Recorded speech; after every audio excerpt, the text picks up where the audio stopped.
বন্ধুরা, আমাদের গ্রামে মেয়েদের খেলা হচ্ছে। প্রচুর লোকের ভিড় এখানে।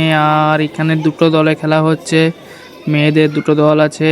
আর এই প্রথম আমি দেখছি যে কোনো মেয়ের খেলা, ফুটবল খেলা আমাদের আবার গ্রাম বাংলায়। এই যে মেয়েদের ফুটবল খেলাটা হচ্ছে, এটা একটা এমএলএ কাপ ছেলেদেরই খেলা ছিল, সেখানে একদিনের জন্য মেয়েদের খেলার আয়োজনটা করা হয়েছে। আর এইখানে দেখতে পাচ্ছ মেয়েরা খুবই সুন্দর খেলছে।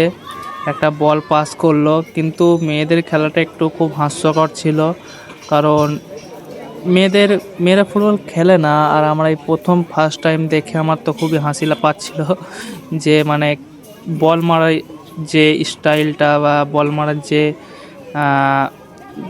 যে বলটা মারছে, সে বলটা ঠিক জায়গায় মারছে না। বল যখন পাস করছে ঠিক জায়গায়, মানে টার্গেট অনুযায়ী বল যাচ্ছে না। আর এই দিকে সেদিকে বল চলে যাচ্ছে। দেখতে পাচ্ছ গার্ড নিচ্ছে একজনকে, তা সবাই এক জায়গায় ভিড় জমিয়ে দিচ্ছে, ছকে খেলতে পারছে না। আর সবাই একসাথে ছুটছে, দুটো মানে একই টিমের প্লেয়ার নিজে নিজে গার্ড নিচ্ছে। আর বলটা গোল খুবই কঠিন, গোলই হতে চাইছে না। আবার এখানে যে যেদিকে পাচ্ছে সেরকম মারছে, ছকে একদম খেলছে না, একদম জোট বেঁধে চলে যাচ্ছে এনিমি বলছি মানে ফুটবল প্লেয়ারগুলো।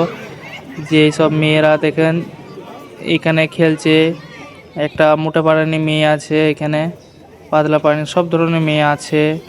তবে যাই হোক, এখানে খেলতে পারছে, ছোট ছোট চুল আছে ছেলেদের মতন। এই মেয়েটাই ভালো খেলছে, তাছাড়া এখানে খেলা ভালো কেউই পারছে না। দেখতে পেলে বলটা এমনভাবে সাইড করলো যে কেউ পেল না, বলটা আউট হয়ে গেল। এরপরে কর্নার হবে, তারপরে দেখা যাক গোল হয় কি হয় না। আর যে এই খেলাটা দেখে খুবই মানে হাসি পাচ্ছিল, কিন্তু খেলাটা যে মানে ছেলেদের খেলায় যেমন হয় ঠিক তেমনটা মানে এনজয় হয়নি যে খেলার যে আনন্দটা, দর্শক সব চুপ ছিল। ভিডিওটা ভালো লাগলে লাইক কমেন্ট করবে, বাস এতটুকুই ছিল। মেয়েদের খেলা, তাই বেশি ভিডিও করলাম না, এইটুকুই করলাম।